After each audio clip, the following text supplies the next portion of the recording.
Hello, मैं हूं विवेक कुमार और एक बार फिर से आपका स्वागत है आपके अपने YouTube study platform VS classes Jhansi में, जहां हम आपको प्रोवाइड कराते हैं बायोलॉजी, हिस्ट्री, इंग्लिश और कॉन्स्टिट्यूशन के नोट्स एकदम सरल माध्यम में। तो बात करते हैं अपनी प्रेजेंट क्लासेस पर। तो हम लोग पढ़ रहे थे बायोलॉजी को, और बायोलॉजी में हम लोग पढ़ रहे थे प्लांट सेल की जो विभिन्न विभिन्न पार्ट हैं उनके बारे में। तो इसके बाद हम बात करने वाले थे अपने साइटोप्लाज्म जो कोशिका द्रव्य उसमें उपस्थित विभिन्न प्रकार के कोशिकांगों के बारे में, यानी पार्ट ऑफ साइटोप्लाज्म जो कि साइटोप्लाज्म के अंतर्गत आते हैं। तो हम कई सारे पार्ट्स पढ़ चुके थे। आज हम बात करने वाले हैं the most important topic of cytoplasm, mitochondria. तो आज का हमारा टॉपिक है माइटोकॉन्ड्रिया।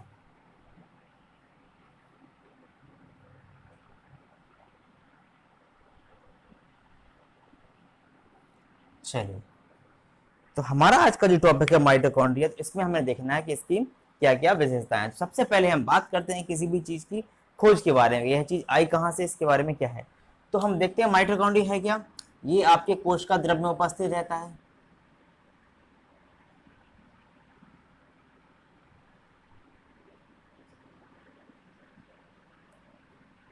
पहली बात। दूसरी बात यह है कि सभी जीवित कोशिकाओं में पाया जाता है।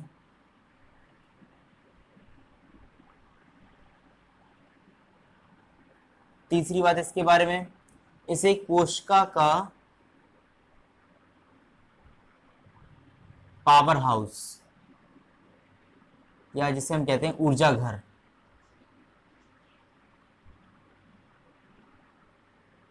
या जिसे हम कह सकते हैं ऊर्जा घर, इसे कोशिका का पावर हाउस या ऊर्जा घर भी कहा जाता है। ये इसकी मुख्य बातें हैं जो कि नॉर्मल हम कॉम्पिटिटिव एग्जाम में भी देख सकते हैं। ये सिर्फ हमारे क्लास 11th या क्लास 12th के लिए नहीं, बल्कि आपकी प्रतियोगिता परीक्षाएं जो होती हैं उनके लिए भी बहुत इंपॉर्टेंट है। तो अब बात करते हैं इसकी खोज की। तो ये जो शब्द है माइटो, ये होता है माइटोज, और इसका मतलब होता है थ्रेड या थ्रेड्स, जिसे हम बोलते हैं धागा। तो माइटोकॉन्ड्रिया आपका जो है वो एक प्रकार से धागे के समान संरचना है। धागे के समान संरचना, जिसका अर्थ है कि पतली सी संरचना है। इस प्रकार से आप देख सकते हैं संरचना बनी हुई है, और ये आपका बाहर है। अगर आप कोशिका के अंदर देखें तो आपको एक छोटी संरचना ये दिखाई दे रही है। यहाँ पे एक ये है, और एक देखिए यहाँ पर ये नीचे है, यहाँ पे ये है, ये है। इस प्रकार से छोटी संरचनाएं होती हैं। तो माइटोज मीन्स होता है धागा। अब इसकी खोज किसने की, इसका अध्ययन किसने किया, देखते हैं। तो सबसे पहले इसकी खोज जो है वो जीवित कोशिकाओं में ना होकर के सबसे पहले कीटों में हुई, इंसेक्ट्स में।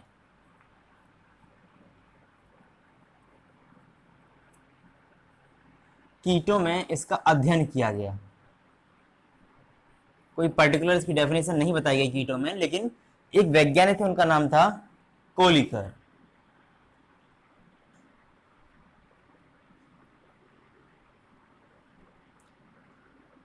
कोलिकर ने 1880 में कीटों में इसका अध्ययन किया, कीटों की मांसपेशियों में।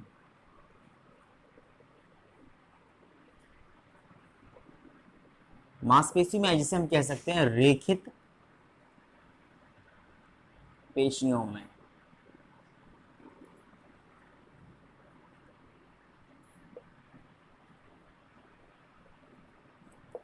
इसका अध्ययन किया 1880 में कोलिकर ने कीटों की या इंसेक्ट्स की मांसपेशियों में या रेखित पेशियों में। इसके बाद आपके दूसरे वैज्ञानिक आए जो थे फ्लेमिंग एवं ऑल्टमान।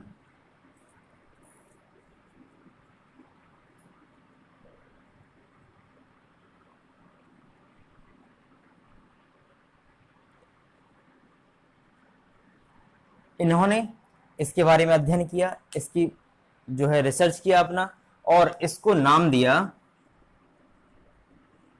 बायोप्लास्ट।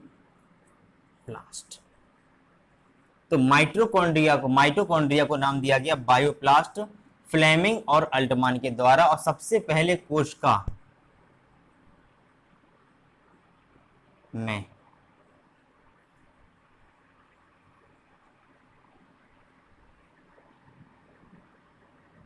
माइटोकॉन्ड्रिया की खोज का श्रेय फ्लेमिंग और अल्टमान को ही जाता है। तो एक कोशिका में, जीवित कोशिका में सबसे पहले माइटोकॉन्ड्रिया की खोज का श्रेय फ्लेमिंग और अल्टमान को ही जाता है। बस फर्क इतना सा होता है कि सबसे पहले जब इन्होंने इस चीज की खोज की, इस कोशिकांग की खोज की, तो इसको नाम दिया इन्होंने बायोप्लास्ट। और बायोप्लास्ट इन्होंने अपने 2 साल के अध्ययन के बाद नाम दिया था। 1882 में इसकी खोज की थी।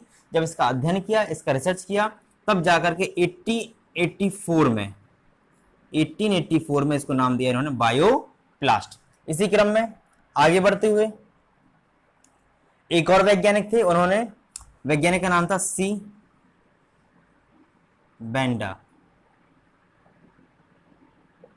सी बेंडा ने पादप कोशिका का अध्ययन किया और उसके अंतर्गत जो उसके और अंग हैं जैसे कि साइटोप्लाज्म, उसका अध्ययन किया। और उसने देखा, जो वैज्ञानिक थे सी बेंडा, उन्होंने देखा कि साइटोप्लाज्म के अंदर कुछ सूक्ष्म छड़ाकार जैसे हम कह सकते हैं रॉड शेप्ड सूक्ष्म छड़ाकार, गोलाकार और जो है कि आपकी सूत्री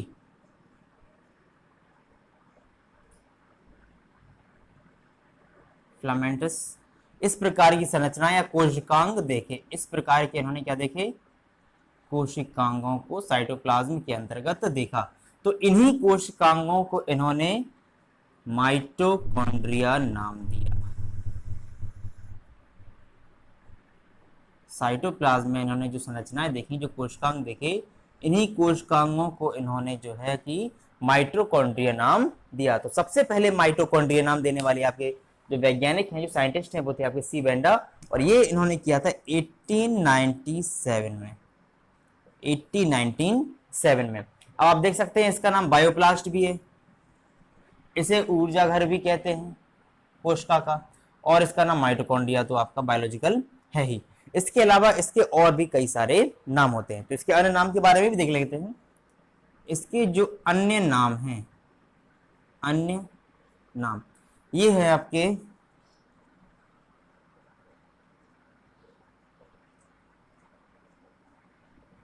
कॉन्ड्रियोप्लास्ट,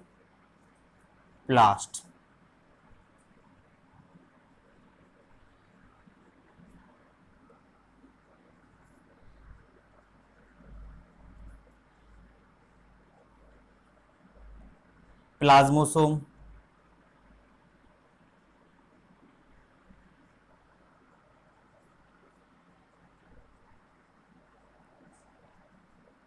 प्लास्टोसोम,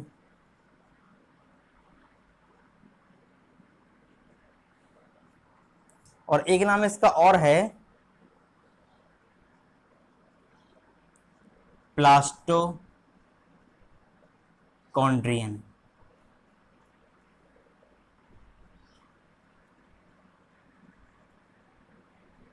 तो ये इसके अन्य नाम हो गए आपके। तो इस प्रकार से हम देख सकते हैं, ये सिर्फ इसका इंट्रोडक्शन है, माइटोकॉन्ड्रिया का इंट्रोडक्शन, यानी कि परिचय, इसकी खोज के बारे में, इसको और किन नामों से जाना जाता है, इसकी खोज किसने की, इस प्रकार से इसको देखा हमने। अब बात करते हैं इसके स्वरूप की। जैसे कि हमने इसके बारे में ये पढ़ा भी कि इसके अन्य नाम ये भी हैं। अगर एक पादप कोशिका में जितने इन माइटोकॉन्ड्रिया हैं इनको इकट्ठा सम्मिलित कर दिया तो क्या एक समूह बन जाता है। तो एक कोशिका में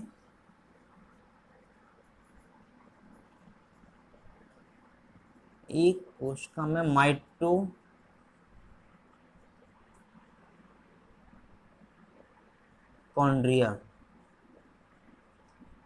के समूह को, यानी इनका जो ग्रुप बना दिया जाए, इकट्ठा एक साथ कर दिया जाए, तो उस समूह को कहा जाता है आपका कॉन्ड्रियोसोम।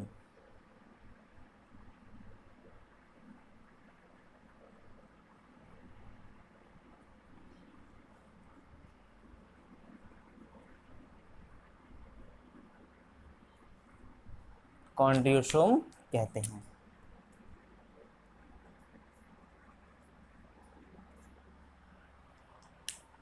यदि एक पादप कोशिका में इनके सारे माइटोकॉन्ड्रिया के जो समूह इकट्ठा कर दिया जाए, सभी को एक साथ कर दिया जाए कोशिकांगों को, तो उसे कहते हैं कॉन्ड्रियोसोम। अब बात करते हैं इनकी उपस्थिति की, तो लवकों में जो इनकी उपस्थिति होती है बहुत ही छोटे आकार में होती है। जो लवक जो होते हैं इनमें जो माइटोकॉन्ड्रिया होता है वो बहुत छोटे होते हैं, बहुत छोटे, जैसे कि लगभग 3 से 5 मिलीमीटर, यानी कि बहुत ही छोटे होते हैं। जबकि बात करें जीवाणु, जिसे कि हम बैक्टीरिया बोलते हैं, जीवाणु या इसके अलावा नीले हरे शैवालों की, नीले हरे शैवाल, तो जीवाणु या नीले हरे शैवालों में उनकी जो प्रोकैरियोटिक कोशिकाएं जो होती हैं उनके अंदर ये जो माइटोकॉन्ड्रिया होते हैं इनकी उपस्थिति होती ही नहीं है, यानी कि नीले हरे शैवालों और जीवाणुओं में यह अनुपस्थित होते हैं, अनुपस्थित होते हैं।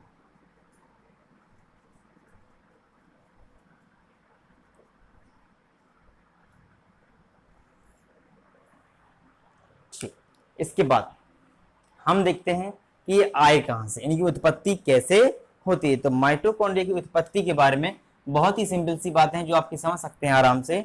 सबसे पहले माइटोकॉन्ड्रिया जो है अपनी एक ही रूप से दूसरे रूप में आ सकता है, यानी एक ही माइटोकॉन्ड्रिया से दूसरे माइटोकॉन्ड्रिया का निर्माण हो सकता है, दूसरा एक कोशिकांग बन सकता है माइटोकॉन्ड्रिया के ही समान, जो कि माइटोकॉन्ड्रिया ही होता है। यानी कि पहला होता है आपका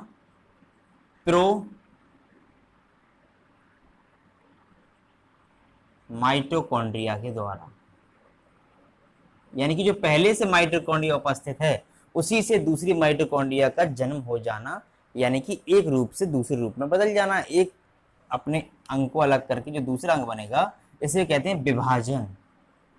इसके कई नाम हैं अलग बनने के हिसाब से, और स्वतः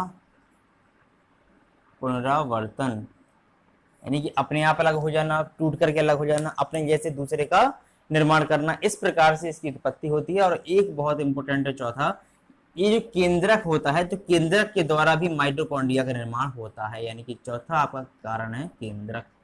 इस प्रकार से माइटोकॉन्ड्रिया की उत्पत्ति होती है। ये थी आपकी माइटोकॉन्ड्रिया की उत्पत्ति के प्रकार कि किस किस प्रकार से माइटोकॉन्ड्रिया जो है उत्पन्न होता है। तो केंद्रक के द्वारा, प्रोमाइटोकॉन्ड्रिया के द्वारा, विभाजन के द्वारा और स्वतः पुनरावर्तन के द्वारा। इसके बाद अब हम बात करने वाले हैं माइटोकॉन्ड्रिया की परासंरचना के बारे में। परासंरचना का मतलब होता है उसका स्ट्रक्चर किस प्रकार का होता है और उसकी कौन कौन से पार्ट्स होते हैं। अब हम इसके बारे में बात करने वाले हैं, तो चलिए देखते हैं। ये आपका डायग्राम जो छोटा सा बना हुआ है इसमें देखते हैं जरा सा कि एक जो माइटोकॉन्ड्रिया की जो आकृति है इसको आप गौर से देखिए, तो ये बाहर से 2 झिल्लियों से घिरा रहता है, 2 एकक झिल्लियां, 2 एकक झिल्लियां, झिल्लियों को हम जो है कला भी कहते हैं, कला। और एकक झिल्ली यानी जिसे हम बोलते हैं यूनिट मेम्ब्रेन। तो ये जो कोशिकांग है बाहर से 2 एकक झिल्लियों से घिरा रहता है। इसकी जो बाह्य परत होती है, जो बाह्य झिल्ली होती है, ये जो बाहर वाली झिल्ली है जिसे हम कहते हैं आउटर मेम्ब्रेन, आउटर मेम्ब्रेन, ये आपकी जो है कि बहुत ही चिकनी परत होती है, स्मूथ होती है। जबकि इसकी जो आंतरिक झिल्ली है, जिसे हम कहते हैं इनर मेम्ब्रेन, इसकी जो आंतरिक झिल्ली है ये आप देख सकते हैं इस प्रकार से ये गोल गोल मुड़ रही है, यहाँ बीच में टर्न है, फिर इस तरह से निकलती है। इस प्रकार से ये मुड़ करके एक अंगुली नुमा आकृति बनाती है, ये बार बार मुड़ करके एक अंगुली की तरह आकृति बनाती है। ये अंदर की ओर मुड़ती है, अंदर की ओर मुड़कर अंगुली नुमा आकृति बनाती है, और इस आकृति को शिखर कहा जाता है, इंग्लिश में बोलते हैं क्रिस्टी। इंग्लिश में बोलते हैं इसको क्रिस्टी। अब इसको शिखर कहा जाता है क्रिस्टी, लेकिन यह जो शिखर शब्द है, जो क्रिस्टी शब्द है, ये आपका प्रयुक्त होता है जंतु कोशिका में। जंतु कोशिका में से शिखर या क्रिस्टी कहा जाता है, जबकि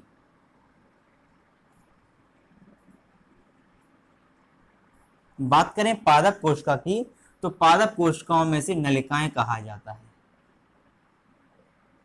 या ट्यूबुली, और ये इसको नाम दिया था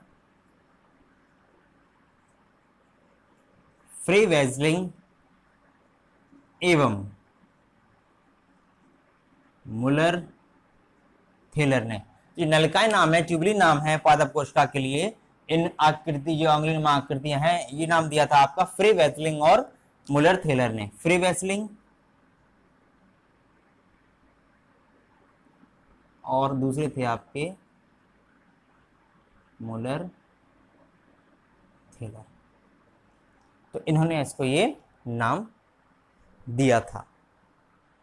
इसके अलावा ये जो माइटोकॉन्ड्रिया है, इसकी जो बाह्य परत है और आंतरिक परत है, इन दोनों के बीच में एक स्पेस होता है, एक स्थान होता है। जैसे कि ये वाली परत और ये वाली परत के बीच में आप इस स्थान को देख सकते हैं, ये आप देख सकते हैं, इतना इसके बीच में गैप है, स्पेस है। तो बाह्य कला एवं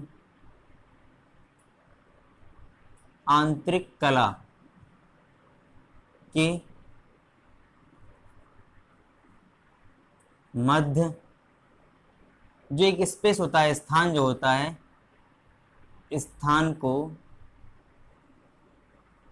पेरीमाइटोकॉन्ड्रियल स्पेस या स्थान कहते हैं। पेरीमाइटोकॉन्ड्रियल स्थान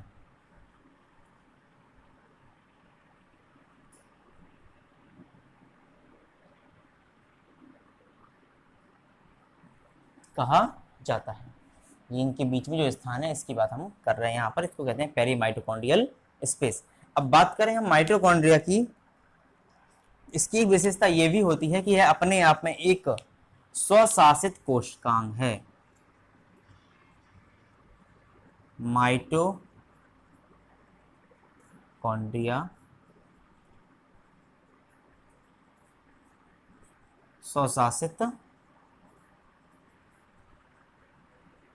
कोशिकांग है, और स्वशासित कोशिकांग का मतलब होता है, इंग्लिश में कहते हैं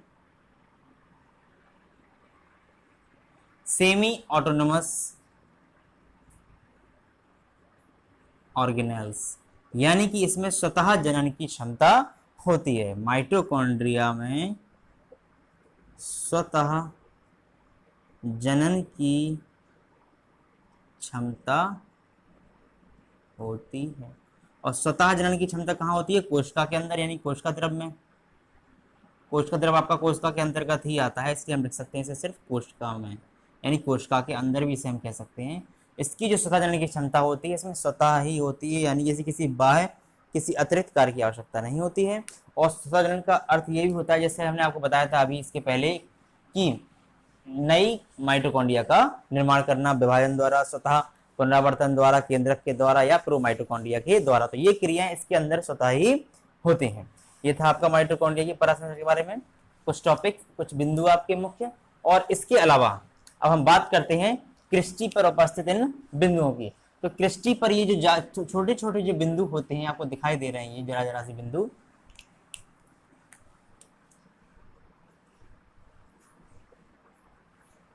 क्रिस्टी जिसे हम कहते हैं शिखर पर उपस्थित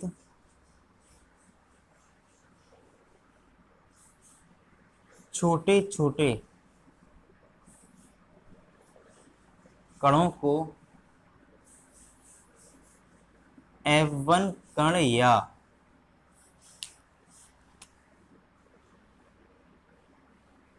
ऑक्सीसोम,